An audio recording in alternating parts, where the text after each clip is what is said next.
If he were truly from Funai, Brink would never have shot them dead. Certainly not every single one. The Indigenists are trained never to harm the Injos Bravos, only to scare them away. Audiambo looked away with tired eyes.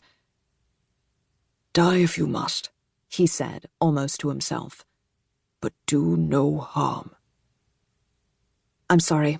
You're right, said Vedala. We still need to discuss our unfortunate Sergeant Brink, and I'll need both of you to help with the examination, at the very least as a sanity check. Nidhi Vedala could feel that her team was balanced on the knife's edge of panic. They had all silently realized that they'd been abandoned by their native guides. All were mulling the constant threat of another attack. The situation was bleak, even without factoring in the existence of a deadly contamination event somewhere ahead of them. Quietly, Vedala was also considering the repercussions of missing today's noon communications rendezvous with General Stern. She guessed that 12 hours of missed contact would likely result in a change of plans, giving the team until midnight to reach the anomaly and make contact. If the group was considered killed in action, Stern's response would likely be drastic. Looking at each of her team members, Vedala found herself thankful. The strict, mechanical precision of Peng Wu and the calm competence of Harold Audiambo were comforting.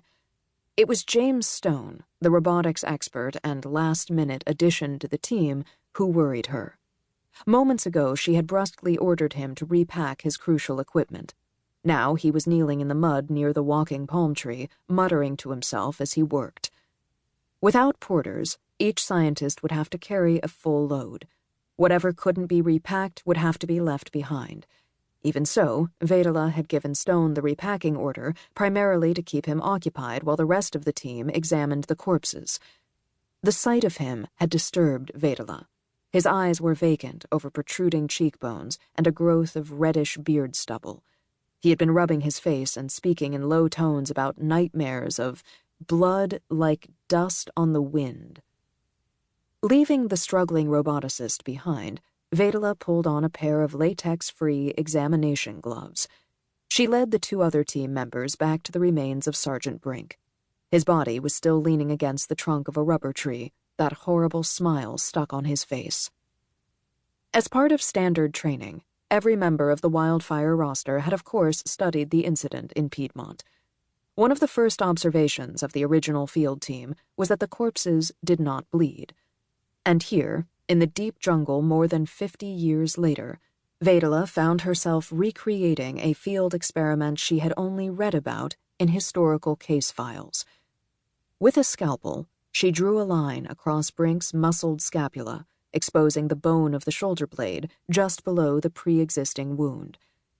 Peering into the clean, razor-sharp lip of the incision, Vedala could see each layer of the dermis in perfect relief, from the tan surface of the epidermis to the pale white dermis to the fatty yellow hypodermis.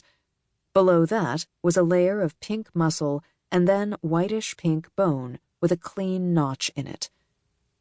Speaking into a voice recorder, Vedala noted what she was observing. Deep laceration to subject scapula. The wound is clean of blood. A preliminary examination indicates the red blood cells are desiccated in the area near the wound and possibly throughout the body. The corpse demonstrates no lividity. In other words, his blood has been turned to red dust, said a hollow voice. The three scientists turned to see James Stone standing gaunt and trembling a few yards away. His backpack was strapped on tightly, crowded with canary drones. For once, the entire swarm was quiet, all of them perched on their docks to recharge. Stone's eyes burned with a haggard intensity Vedala hadn't seen before. It's just like the first time. It's Piedmont all over again. We should all be dead by now. I should be dead. No, James, said Vedala in a steady voice. She didn't like the way Stone was breathing in shallow gasps, or how his eyes were darting back and forth across the oddly upright body of Sergeant Brink. It's not quite the same as before. Look here. Focus. Vedala carefully tugged on Brink's shirt, ripping the fabric open where it had been split. Peng Wu gasped audibly as the skin of Brink's shoulder was revealed.